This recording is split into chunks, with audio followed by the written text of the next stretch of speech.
Ladies and gentlemen, please welcome Prince George's Community College student, Sade Davis.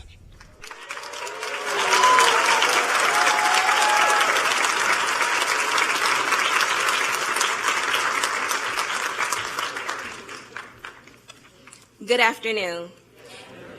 It's an honor to be here today. My name is Sade Davis, and I'm a second-year student at Prince George's Community College, where I'm studying to earn my associates in public health. As a first-generation college student, I'm also proud to serve as an elected member of the Board of Trustees. My most important role, however, is mom.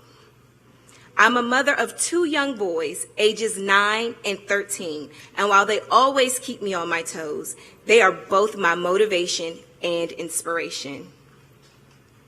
From my parents, a former police officer, and a proud union maintenance worker, I learned the value of service.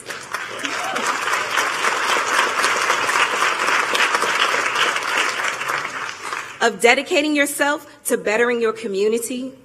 I learned the important things like hard work, the value of a good paying job to raise a family on, and leading a life of integrity. I'm grateful that in President Biden, we have a leader who's focused on families just like mine, who's fighting every day to restore the middle class and to give hardworking families across this country more breathing room. As a college student, I feel hopeful about the future. Hopeful that I can build a career and provide more opportunities for my children. And that's due in no small part to President Biden. He's getting things done. And he's fighting every day for people like me. It is now my honor to introduce President Joe Biden.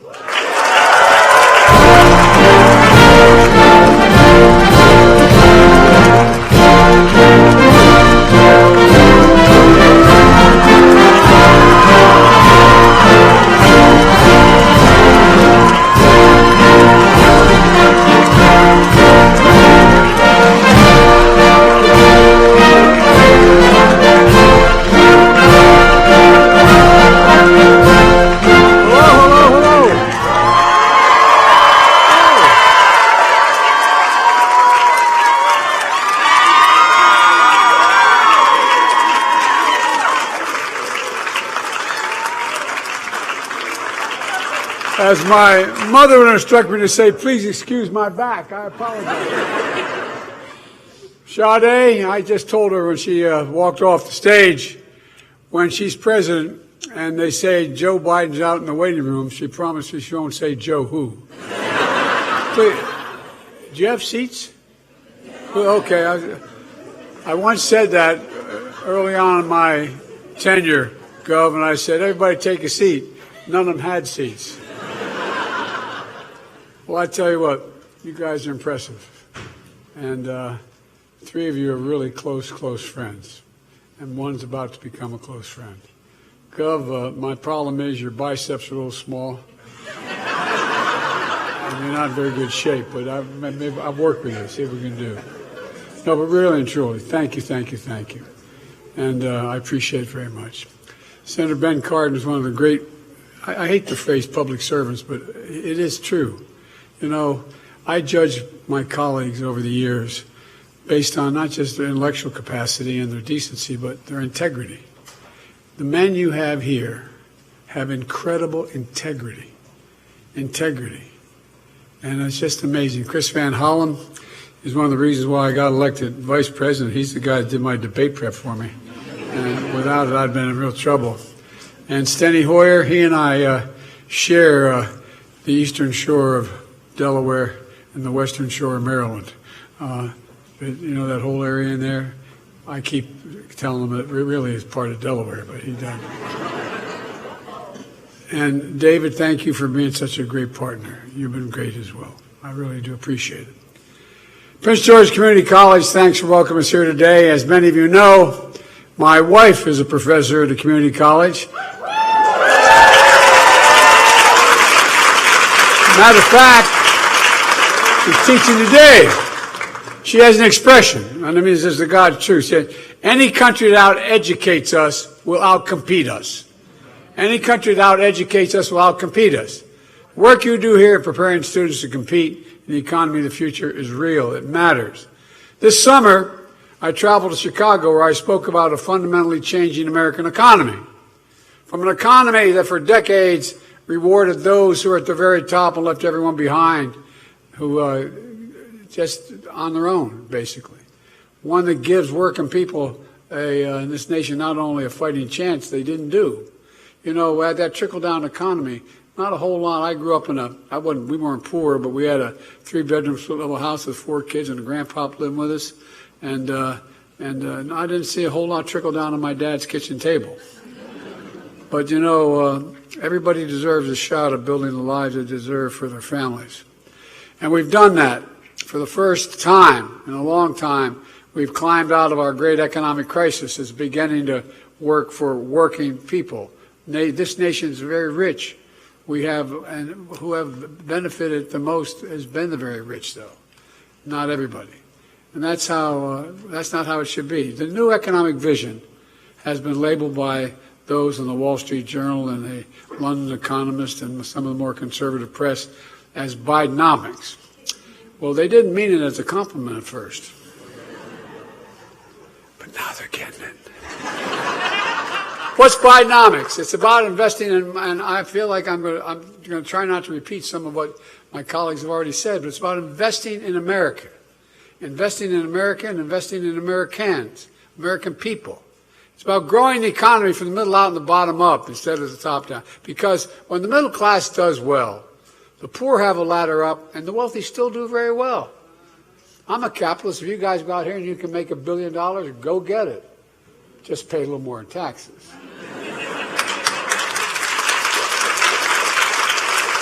But look, but our friends on the other team, on the other side of the aisle, they have a very different vision for America. And by the way, you have this, I think you have this book on your table, on your chairs, maybe not. Well, I thought did my staff hand this out? You just have a little one. Well, I'm the only president who hands out the opposition's economic plan. Oh, you think I'm kidding? Protecting American Economic Security, fiscal year 2024, the budget, the study committee of Kevin Hirsch, budget, and it goes on. This is the mega budget. You know, I want you to take a look at it. I think we have other copies of it. If we don't, we'll get you some. So since I've come to office, all they've really done is attack me and my economic plan. There hadn't been much else. Even though we've created, as has been pointed out, over 13 million jobs, more jobs in 2 years than any president's created in a 4-year term. Even though I'm not looking. Even though we've had 19 straight months of unemployment under 4% for the first time in American history. Even though we have the lowest inflation rate of any major economy in the world, with core inflation rate the last 3 months at 2.4%. We got more to do, even though we've created 800,000 manufacturing jobs and a manufacturing boom we haven't seen in decades. Even though America, as we met here today, has the strongest economy in the world. Let me say that again. America has the strongest economy in the world of all major economics. And all they do is attack it. But, you know, you notice something. For all the time they spend attacking me and my plans, here's what they never do. They never talk about what they want to do. No, think about it.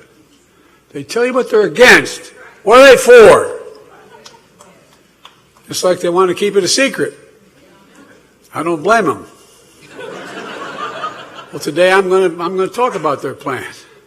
Look, we're going to talk about the MAGA Republican economic plan. And by the way, this is not your father's Republican Party. This is a different deal, all kidding aside. We've all worked with Republicans on the other side over our careers and become good friends, honest, decent people. Disagree like hell with them, but they were in the deal. They thought the institutions mattered.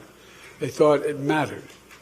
Well, guess what? Our democracy is at risk because I don't think they do think it matters anymore. Because the country should know the facts. They should know the choice between Bidenomics and MAGAnomics. American growth and hope, and we're building for American lost jobs, raising fears. MAGA Republicans gave us a few short years ago. Look, their plan, MAGAnomics, is more extreme than anything America's ever seen before. Just months ago, they went further than anyone has ever gone, threatening to default on the debt that's over 220 years old. Default, unless we gave them everything they wanted. We gave them nothing they wanted. We gave them nothing when we got a deal. But up to now, Republicans have given us a failed plan, a trickle-down economics that didn't work. My guess is your story is just like mine. Not much trickle-down ended up helping y'all. Instead, there's what trickle-down economics did. It shipped jobs overseas. It's a basic thing. Find the cheapest place in the world for labor, send the jobs there, the product there, and then import the product home. Well, you know, they hollowed out the main streets of America. They did the same for the middle class. They blew up the deficit. It produced an anemic economic growth, if any growth at all. And it stripped us dignity and pride and hope out of a community, one after another. You know, when you have those communities where there's been that factory employing 250 people in a small community for years and years, and then it closes down, you don't just lose the jobs. You lose a sense of belonging. People lose hope. They lose their pride. They lose their sense of pride.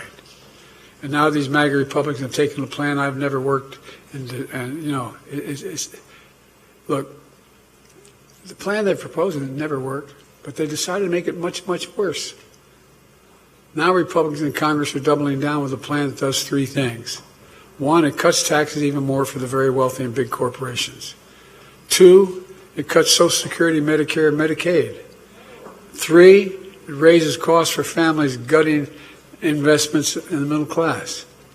Under their plan, the top 1%, 1/10 of 1% of the households that make over $4 million a year are going to get another tax cut worth more than 2 times what the typical American family makes in a single year. Let me say that again. 2 times what the average family makes a year is going to be the tax cut they're proposing to give to the very wealthy. MAGA Republicans in Congress are also trying to undo the progress we made to make getting, you know, look, what I was able to do in what they call the G7 among the NATO countries and European countries, I was able to get them all to agree, and then around the world, all the democracies, agree that we were going to have a global minimum tax on corporations, meaning that you couldn't have offering a tax to build or make something in another country that's considerably lower than what the tax would be in that country where, in fact, it comes from. And that global minimum tax was finally agreed. It took me a better part of a year to get it done. And guess what? They want to get rid of it, let corporations go back to shifting jobs and profits overseas and avoiding paying taxes at home. And who's going to pay for that? Well, now we know because the MAGA Republican Congress has finally released the budget I just referenced. And the answer is seniors and hardworking Americans are going to pay for it. They don't talk much about, but I got the budget. I mean, literally, it's here.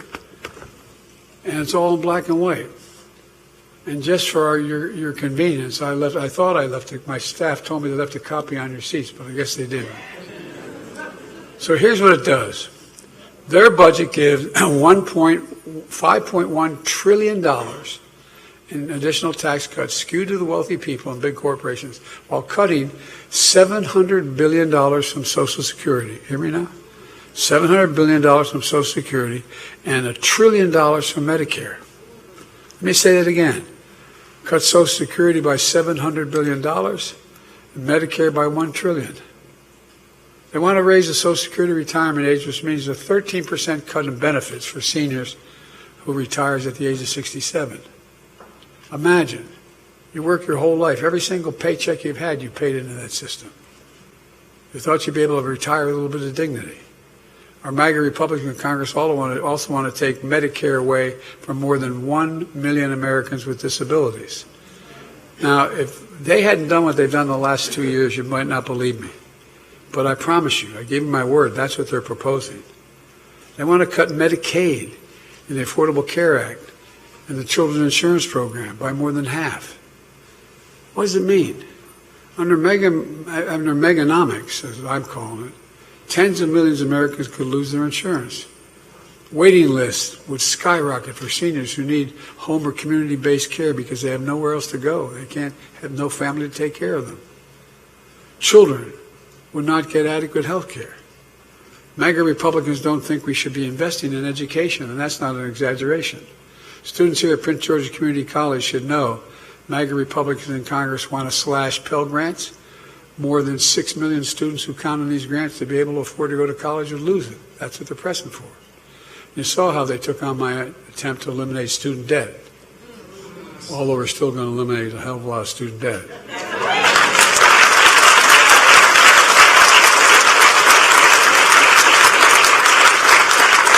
And by the way, they actually want to cut 1,800 food safety inspectors.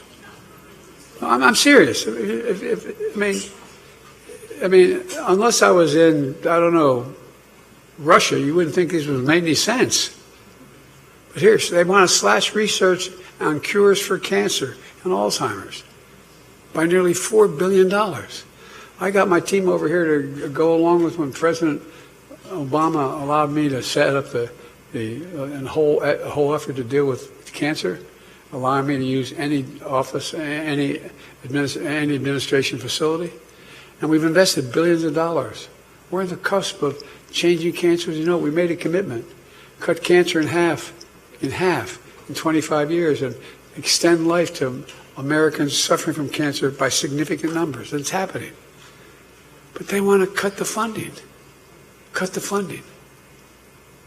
They want to cut funding that guarantees the clean air and clean water. They don't want those inspectors out there. The new Republican Bidenomics would mean 82,000 children would lose access to Head Start for low-income students and affordable preschool. Not only are they not willing to support our joint effort among your delegation and me to make sure that we're in a situation where we provide for early education. You know, if you send a child to school, no matter what the background is, not to daycare, but to school, where they teach reading, writing, and arithmetic at age 3, the cost is de minimis, and you increase by 56% the chance that that child, no matter what background they come from, will go through 12 years of school and on to community college if they choose, and be able to do that. 56%. Look, folks, they want to cut 226,000 teachers and staff. Could lose their jobs at Title I schools that serve the most vulnerable. And now they're turning their backs on the bipartisan budget deal. Speaker McCarthy made with me just a few months ago, after threatening to do something no one came very close to doing, shutting down and reneging on our national debt, which would have caused an international economic crisis. Well, they're back at it again, breaking their commitment, threatening more cuts and threatening to shut down government again this month. Now, what they do talk about is claiming all these cuts are going to reduce the deficit. When it comes to reducing the deficit, let's compare the records a little bit. Under my predecessor, you remember the self-professed king of debt? Well, it turned out he was. He's actually the emperor of debt. He created more debt than any other president did in 1 year. No, I'm serious. For starters, when he passed that $2 trillion tax cut, skewed to the wealthy and big corporations, they didn't pay for a penny of it.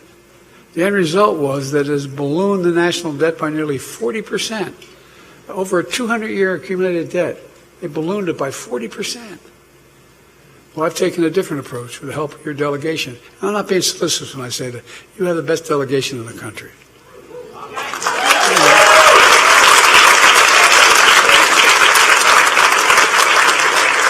And that's not just because my whole family's from Baltimore. Look, you just cut the budget deficit by they helped me cut the deficit by $160 billion. $160 billion. You know how we did it? By giving Medicare the power to negotiate for lower prescription drug costs.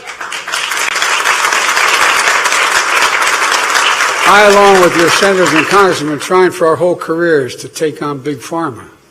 Well, they've intimidated. They spent $200 million on having their lobbyists make sure that didn't happen. But guess what? It happened. We finally won. Not a single solitary Republican voted for that. And now they want to repeal it. I hope American seniors are listening because we've made enormous progress here. Let's be clear. We pay more for drug prices for prescription drugs than any nation in the world. And let me be precise with you. If you go in and have a prescription, and you go into a drugstore here in Maryland or anywhere in the United States, and you give away the same prescription in Toronto, Canada, or London, England, or Paris, France, or Madrid, Spain, you're going to pay somewhere between 20 and 40% less in those other countries. Same exact drug, made by the same exact company. It's wrong. And guess what? We changed it, and we're not going back.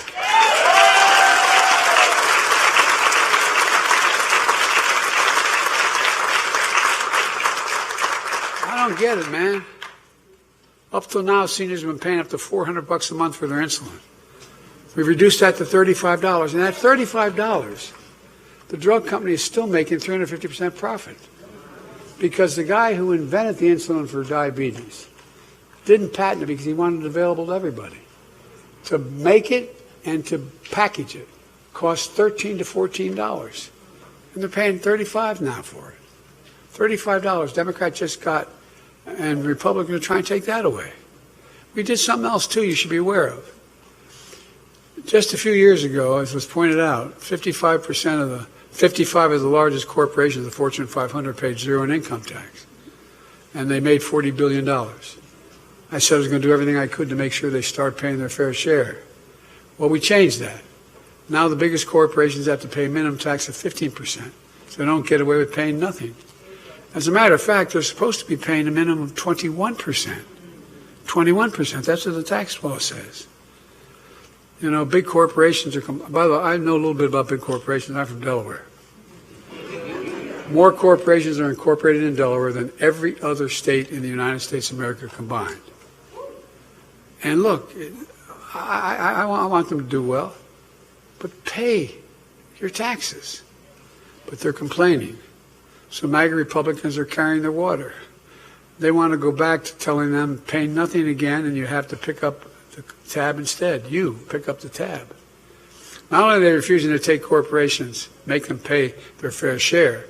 Early this week, it was reported that MAGA Republicans are planning to give an additional, this is not, again, this is all public, an additional $1 trillion tax cut. $1 trillion tax cut for big corporations. They're doing very well, I might add. Apparently, they think corporations which make record profits in recent years pay too much in taxes. It's unbelievable.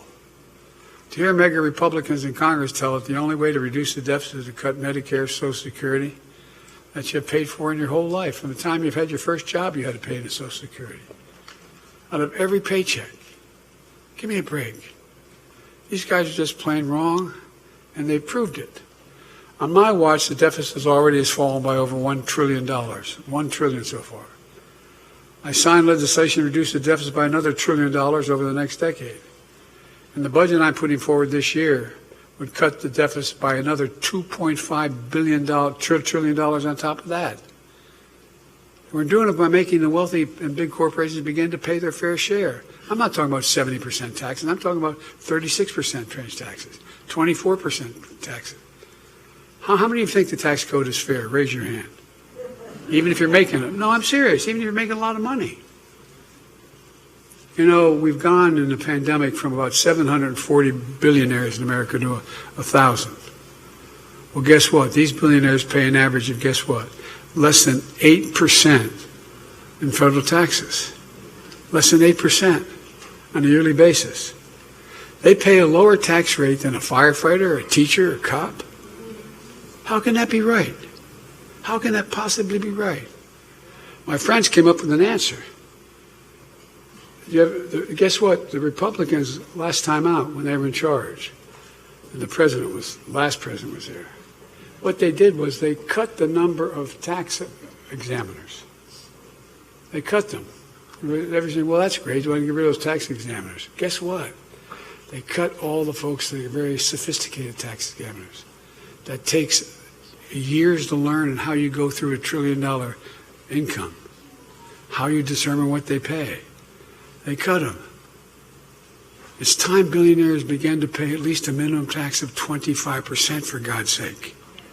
There'll still be multi-billionaires at that. We ought to make the tax code more fair, not less fair. That's why I promised that no one making under $400,000, I've never seen that, but no one making under $400,000 will see their federal taxes go up a single penny. Like, I've kept that promise and I will keep it. That's why I expect the child care tax credit, helping millions of middle-class families. It's a great benefit to those families. It increases economic, and by the way, it increases economic growth. All the things we do for middle-class and working-class families increases economic productivity. When you have a child care tax credit, you're a middle or lower middle-class income person. Guess what? It means you can get help for your kid and you can go to work at the same time. And now MAGA Republicans in Congress did not support continuing that extended tax cut. And this week we learned what happened as a result of their position. About 3 million more kids are now living in poverty because we've cut that again. I'm fighting to restore the child tax credit and once again lift these kids out of poverty. Folks, it wasn't that long ago we were losing jobs in this country. In fact, only 2 presidents in American history with fewer jobs the day they left office than when they started. One was President Hoover, and the other was Donald Hoover Trump. Seriously, only 2 presidents in American history. And look, you may remember my predecessor promised to be the greatest job president in history. Well, it didn't really work out that way. He lost 2 million jobs over the course of his presidency. 2 million. We've created 13.4 million new jobs. We not only recovered all the jobs we lost during the pandemic, we've added millions more. We've seen record lows in unemployment, particularly, and I've focused on this my whole career, particularly for African Americans and Hispanic workers and veterans. You know, the workers without high school diplomas, the lowest unemployment rate in 70 years for women now. You know, by the way, when I got elected, I promised I wanted an administration that looked like America. I got more women in the cabinet than any president has ever in history. I got more women than men in the cabinet. I put more black women on the appellate court and the Supreme Court than every other president combined in American history. A higher share of working-age Americans are in the workforce now than any time in the past 20 years. And job satisfaction is higher than it's been for 36 years. And we're growing the economy. You know, my dad used to have a saying, and I give him my word this is real. I'm not making this up. He'd say it all the time. He'd say, Joey, a job's about a lot more than the paycheck. It's about your dignity. It's about respect. It's about being able to look your kid in the eye and say, honey, it's going to be okay, and mean it. That's Bidenomics. That's the objective of it. Prior administration promised to revive manufacturing. They failed. I'm not sure they even tried, to be honest with you. No, I'm serious. I'm not sure they tried. As a matter of fact, they had a theory and ship jobs overseas, cheaper labor markets, and import the product. Well, I went back, and I don't know, guys, I didn't know this, and I've been around a long time. I didn't know that Roosevelt passed in 1934 a piece of legislation that said that when the president is given money by the Congress gets money appropriated to spend for the American people, he should only hire American workers and only use American products. No president ever tried to really keep that going, but I have. And here's the deal. That's why we've grown so rapidly. If we don't have the technique, we don't have the particular skill required, you can make an exception and not spend it on an American worker. But we got to invest in America. And we're making things in America again. You know, folks, it's just amazing how much has changed. We used to have the largest economy in the world in terms of manufacturing. Under my presidency, America has surged to the front again. We're now on track of having the strongest economy in the world for decades to come. Prior administration promised to rebuild our nation's infrastructure. Remember Infrastructure Week? Every week, and then Infrastructure Month?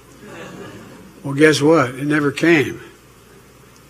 Great real estate builder, the former president, he didn't build a damn thing. You know, I mean, think about this. Can you believe we used to have The best infrastructure in the world. We had the best infrastructure, not a joke, the best infrastructure in the world rated by all these international agencies.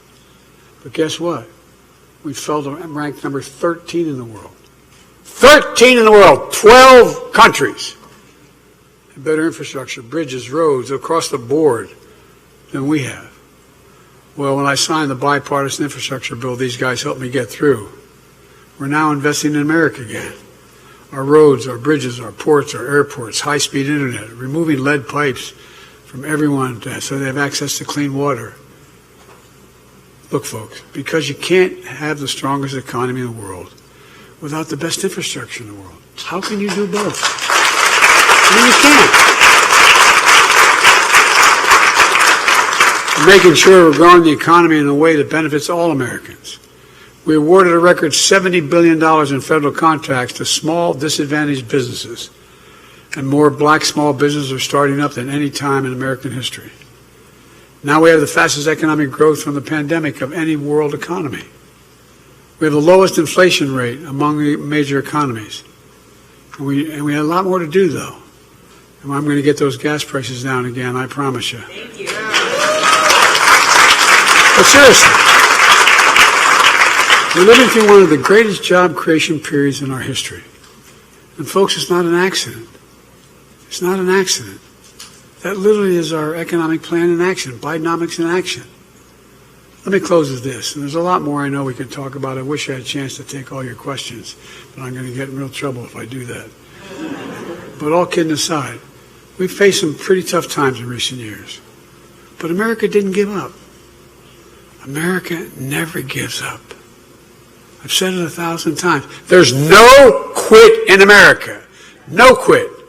But you hear from our friends on the other side, the MAGA Republicans, what's wrong with America.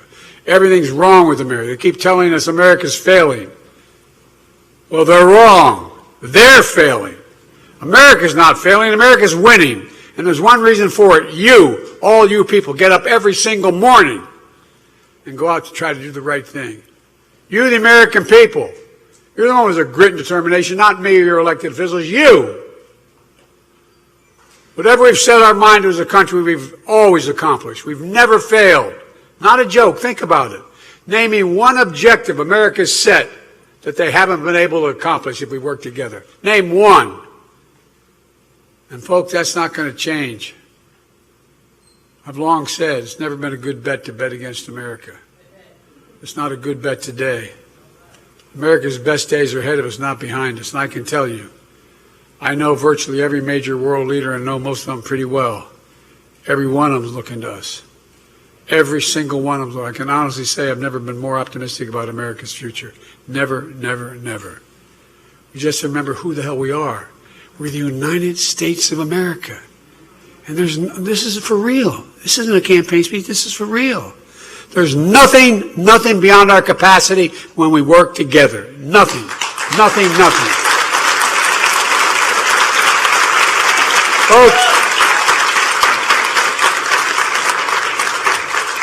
one of the reasons I'm so optimistic is we really are the most unique nation in the world. And you say, well, every nation says it. No, think about it. I mean, in real terms.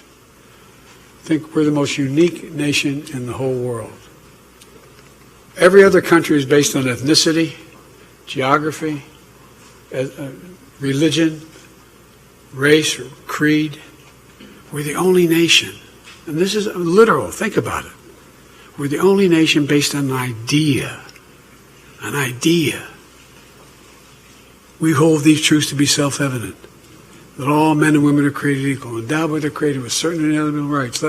We've never fully lived up to it. We've never walked away from it. These other guys are trying to walk away from it. I'm about to make a major speech. I made one back when I ran the last time in 2020 up at Independence Hall. Democracy is at stake, folks. Our democracy is under attack. And we got to fight for it. I taught at the University of Pennsylvania for 4 years, and I used to teach political theory. And folks, you always hear every generation has to fight for democracy. And I found myself, it's automatic. We didn't have to believe it. But we do. We do.